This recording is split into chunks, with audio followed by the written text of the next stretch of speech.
सोना super बहंगिया कथिए के बनतै ओहार कथिए के बनतै सोना सुपर दौरा बा कथिए के बनतै ओहार के रे मोरा बनतै कहरिया दौरा देतै घाट पहुँचा के रे मोरा बनतै कहरिया बहंगी देतै घाट पहुँचा बसवा के बनतै सुना सुपवा दौराबा चुनरी के बनतै ओहार बसवा के बनतै सुना सुपवा दौराबा चुनरी के बनतै ओहार हमही धानी बनब कहरिया दौरा देब घाटे पहुँचा हमही धानी बनब कहरिया दौरा देब घाटे पहुँचा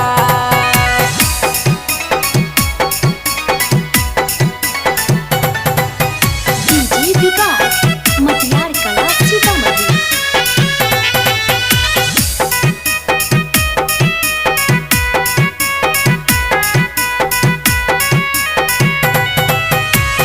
के रे मोरा लानी देतै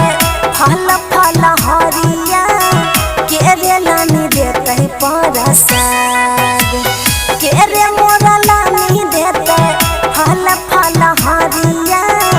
के रे लानी देतै प्रसाद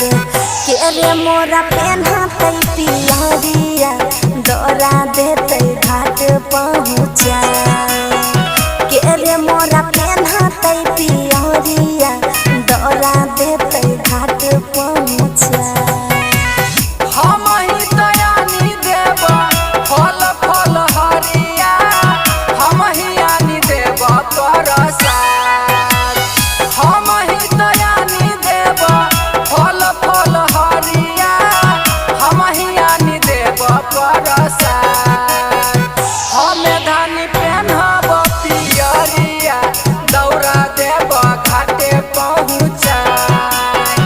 हमें धानी पेन्हब पियरिया दौरा देब घाटे पहुँचा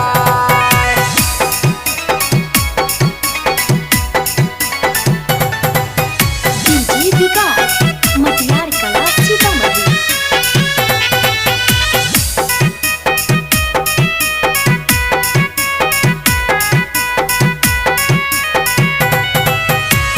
कथिए ले अइथिन दीना